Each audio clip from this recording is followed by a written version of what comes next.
Programme میں خوش آمدید ناظرین۔ بحریہ کبھی سمندر کا ایک حوالہ ہوا کرتا تھا، لیکن جب سے بحریہ کی لینڈ سکیم شروع ہوئی ہے اور لینڈ سکیم شروع ہوا ہے، اس کے حوالے سے پتہ یہ چلتا ہے کہ پاکستان میں بحریہ سے مراد صرف لوگوں کو چھت پرووائڈ کرنے کا طریقہ کار ہے، جس کے حوالے سے بہت سارے سوالیہ نشان ہمارے سامنے موجود ہیں۔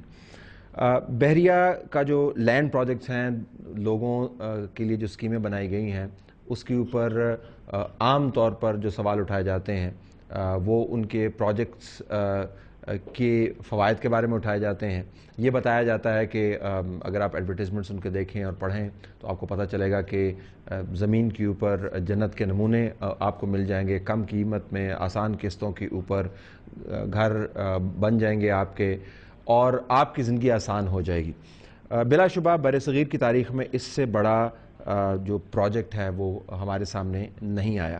آج کل جو کیس سپریم کورٹ کے اندر لگا ہوا ہے، اس کے تناظر میں جو بحث چل رہی ہے، اس کا تعلق یا تو جوڈیشری کے اوپر اثرات کے حوالے سے ہے، یا اس کا جو کنٹروورسی کا امپیکٹ ہے وہ چیف جسٹس کے اوپر ذاتی طور پر کیا ہوگا، اور میڈیا کے اوپر اس کے کیا اثرات ہیں۔ لیکن کوئی بھی لوگوں کے حوالے سے بات نہیں کر رہا۔ آج کا پروگرام ہم نے ترتیب دیا ہے کہ اگر یہ سکینڈل، یہ سکیم، یہ کنٹروورسی، یہ کیس ویسا ہی ثابت ہوا جیسا کہ اس وقت شواہد انڈیکیٹ کر رہے ہیں کہ اس دال میں بہت کچھ کالا ہے، تو لوگوں کو کیا بنے گا جنہوں نے انویسٹ کیا ہوا ہے، اور کیا اس تمام سکیم کے تمام معاملات جو ہیں وہ مکمل طور پر شفاف ہیں یا نہیں ہیں۔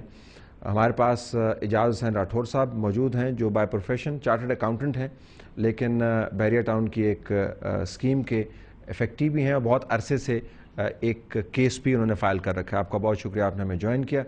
ہمارے ساتھ احمد اویس صاحب موجود ہیں، جو فارمر پریزیڈنٹ ہیں لاہور ہائی کورٹ بار کے، اور سینئر لائر بھی ہیں۔ آپ کا بھی بہت شکریہ۔ بابر ستار صاحب لائر ہائی کورٹ، اور لوگوں سے متعلق جو کانسٹیٹیوشنل اور آئینی معاملات ہیں اس کے اوپر لکھتے بھی ہیں۔ آپ تینوں کا بہت شکریہ۔ راٹھور صاحب، آپ نے جو کیس ہمارے سامنے لایا، وہ کیس اصل میں ہے کیا؟ اگر آپ مختصراً بتائیں، آپ کی کمپلینٹ کیا ہے بحریہ ٹاؤن کے بارے میں؟ جی، اس میں عرض یہ ہے کہ کیس جو آپ چونکہ ایک سول سوٹ فائلڈ ہے، تو کیس کی اس سائز کو آپ نہیں دیکھیں گے، لیکن ہم یہ دیکھیں کہ کیس ہوا کیوں۔ جی ہوا کیا؟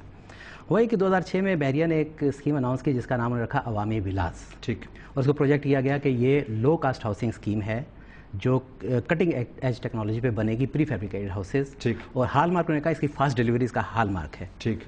اور اس میں بہت سے لوگوں نے اپلائی کیا، اور میں نے بھی اپلائی کیا، ٹھیک، امنگ ادرس۔ تو اتفاق سے میری پوری فیملی میں کسی اور کو تو نہیں نکلی، لیکن میرے 2 ولاس اس میں نکل آئے بیلٹنگ میں۔ تو 2006 سے ہم نے پیمنٹ شروع کی، 10 قسطوں میں پیمنٹ کرنی تھی کوارٹرلی، اور 15 اکتوبر 2008 کو فائنل پیمنٹ ہو گئی تمام ولاس کی۔ ہم وقتاً فوقتاً ان سے پوچھتے رہے، وہ کہتے ہیں ہاں جی ابھی ڈرا ہوگا، اب نکالیں گے، بنیں گی۔ تو ہم نے کہا آپ تو فاسٹ ٹریک پہ کہا تھا۔ اینی ہاؤ 2011 میں آ کے انہوں نے ہمیں ایک لیٹر بھیجا کہ جناب ہم نے اس اسکیم کو عوام کے پرزور اصرار پہ فلیٹس میں تبدیل کر دیا۔ ٹھیک۔ یعنی 5 مرلے کی ایک ایسی ولا جس کو انہوں نے بہت پروجیکٹ کیا تھا، تصویریں اور ویب سائٹ پہ اب بھی مٹیریل اویلیبل ہے، اس کو کہا کہ جی یونیلیٹرلی کہ اس کو ہم نے فلیٹس پہ 795 اسکوائر فیٹ کا فلیٹ بنا دیا۔ یہ جو اسکیم اس طرح کی ہونی تھی، ایگزیکٹلی یہ اب اس کے بدلے انہوں نے کہا کہ آپ فلیٹ میں، آپ انہوں نے کہا جی آپ فلیٹ لے لیجیے۔ آپ نے کہا منظور نہیں ہے؟ نہیں، انہوں نے ساتھ یہ بھی کہا کہ فلیٹ ہی لے لیجیے، بلکہ آپ 1,50,000 روپے اور دیجیے، اور وہ 1,50,000 روپے بھی آپ 10 انسٹالمنٹس دیں کوارٹرلی، جس کی آخری انسٹالمنٹ جا کے بنے گی دسمبر 2013 میں۔ ٹھیک۔ تو اس کا مطلب یہ ہے کہ اگر میں اسکیم کو مان لوں تو دسمبر 2013 تک تو ویسے ہی چپ ہو کے بیٹھ جاؤں، ٹھیک، 2008 میں فل پیمنٹ کر کے، اور 1.5 لاکھ روپیہ اور بھی دوں، اور پھر 5 مرلہ کی اس ولا کے بجائے ایک ملٹی سٹوری فلیٹ دوسری یا تیسری منزل پہ لے لوں۔ ٹھیک۔ مجھے یہ قبول نہیں تھا، تو میں نے لیگل کورس جو ہے وہ اڈاپٹ کیا۔ اس دوران جب میں نے تھوڑا سا ریسرچ کیا تو کچھ ایسی فگرز اور فیکٹس میرے سامنے آئے جو میں نے سوچا آپ سے شیئر کرنے چاہیے، جی، جو کہ نارملی آج کل نہیں آ رہے سامنے۔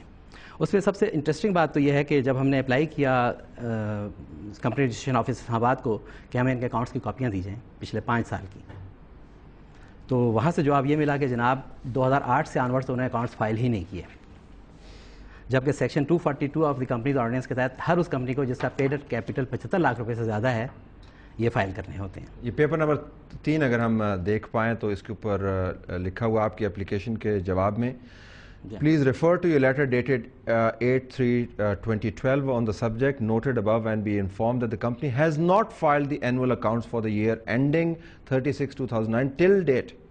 تو جو لیٹسٹ اویلیبل ہیں 2007 اور 2008 کے یہ آپ کو مل گیا. اچھا اور کیا ملا آپ کو؟ اس میں 2008 کے ملے وہ بھی کمپلیٹ نہیں تھے. وہ بھی کمپلیٹ جی اس میں آدھے پیجز نہیں ہیں جو میننگ فل انفارمیشن ہے وہ مس. یہ ساری بحریہ یہ بطور کمپنی کے طور پر ٹھیک ہے. اچھا اور کیا پتا چلا؟ اب جب اس کو ہم نے دیکھا تو پتہ یہ چلا کہ اس کا پیڈ اپ کیپٹل جو کہ اساس ہوتی ہے کسی کمپنی کی وہ کل 220 ملین روپے ہے, یعنی 22 کروڑ روپے. 22 کروڑ یعنی ساری بحریہ ٹاؤن کی امپائر جو ہے 22 کروڑ روپے پہ بلڈ اپ ہے. یہ ان کا ڈکلیئرڈ ایسٹ. جی جی ڈکلیئرڈ. ٹھیک. یہ میرے اگر ہاں یہ 6 دکھائیں کہ پیڈ اپ کیپٹل شیئر جو ہے نا ٹائپ آف شیئرز بیچ میں لکھا ہوا ہے بالکل سامنے ہمارے آ گیا یہ. اچھا 22 کروڑ. جی ہاں اکاؤنٹس تو میرے پاس 2008 کے ہیں لیکن اینول ریٹرن ان کی جو کمپنیز فائل کرتی ہیں فارم اے جس کو کہتے ہیں وہ 2011 کا ہے, اس میں بھی 22 کروڑ ہی ہے. اب 2008 کے اکاؤنٹس میں ان کے ایکومولیٹڈ پروفٹ ہیں وہ 1 ارب اور 43 لاکھ روپے کے ہیں جو انہوں نے اسی میں پلو بیک کیے. 22 کروڑ سے 1 ارب پروفٹ ٹو ڈیٹ پروفٹ اس دن تک کا پروفٹ وہ بھی انہوں نے پلو بیک کیا. تو ٹوٹل ایکویٹی جو ہے 1.224 بلین کی ہے, یعنی 1 ارب 22 کروڑ 40 لاکھ روپے.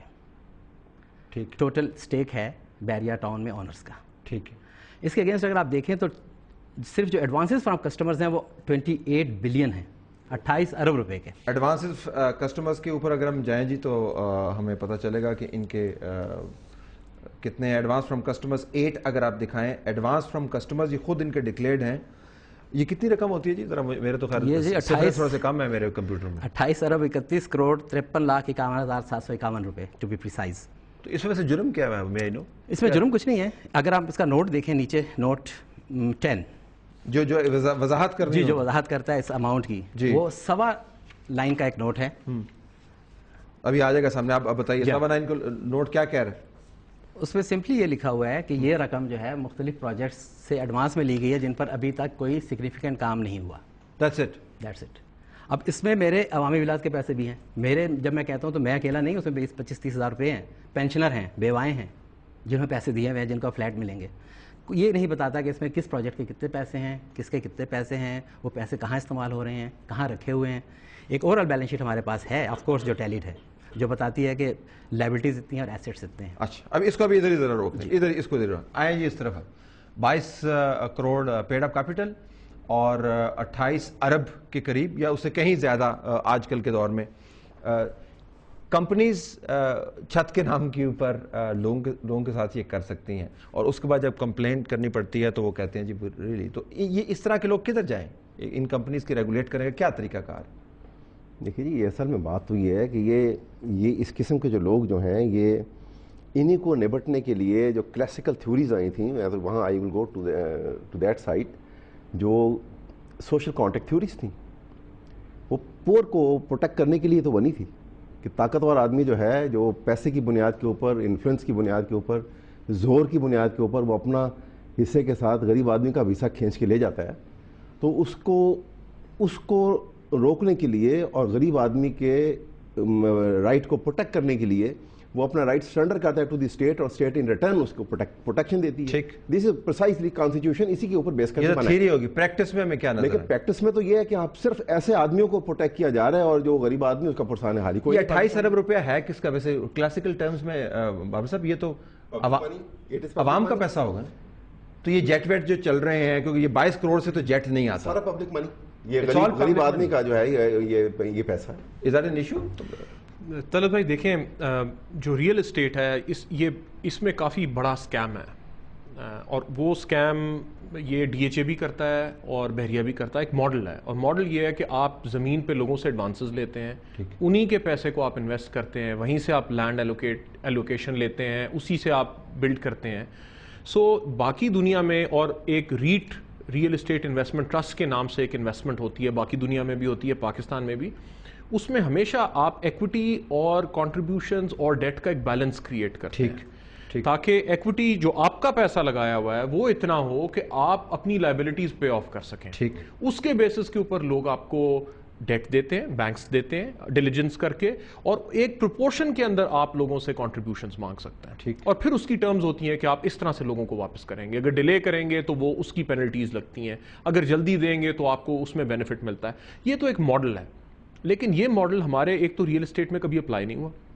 پہلا پرابلم یہ ہے. دوسرا پرابلم یہ ہے کہ ایک ریگولیشن کا کانسیپٹ ہے, اور دنیا میں جہاں جہاں آپ نے دیکھا کرائسس 2001-2002 میں ہوا, انہوں نے ریگولیشن سخت کی. اب فائنینشیل کرائسس ہوا امریکہ میں, یورپ میں, انہوں نے ریگولیشن سخت کی, اور ریگولیٹر سے پوچھا کہ آپ کیا کریں. اب دیکھیے انہوں نے ایک سیکیورٹیز اینڈ ایکسچینج کمیشن کا خط دکھایا جس میں وہ خود بتا رہے ہیں کہ یہ ایک افینس ہے. یہ ایک افینس ہے کہ اگر ایک آبلیگیشن ہے لیگل, اگر وہ پوری نہیں ہو رہی تو پھر سیکیورٹیز اینڈ ایکسچینج کمیشن نے کیا کیا اس کے اوپر, انہوں نے خط جاری کیا. اور اس کانسیپٹ کو اسے کہتے ہیں ریگولیٹری کیپچر. ریگولیٹری کیپچر کا یہ مقصد ہے کہ جو ریگولیٹر جسے ریگولیٹ کرتا ہے اس ریگولیٹی نے ریگولیٹر کو کیپچر کیا. اچھا ذرا مجھے بریک کے بعد واپس آنے اویس صاحب آپ کے پاس بھی آؤں گے, مزید بات کرتے ہیں سوشل کانٹریکٹ تھیوری کی. عوام کا پیسہ عوام سے لیا گیا ہے, عوام کے لیے ظاہراً سپینڈ کیا جا رہا ہے, لیکن جتنی چیریٹیز, جتنے جیٹ, جتنی پولیٹیکل ویلنگ اینڈ ڈیلنگ, اس کے اندر بھی عوام کا پیسہ ہی استعمال ہو رہا ہے. 22 کروڑ سے یہ اتنے کام نہیں ہو سکتے. عوام کے پیسے کے اوپر اس قسم کی عیاشی یا اس قسم کا استعمال, اس کے اوپر قانون کیا کہتا ہے اور اس کی پکڑ کس طریقے سے ہو سکتی ہے. بریک کے بعد ناظرین واپس آتے ہیں.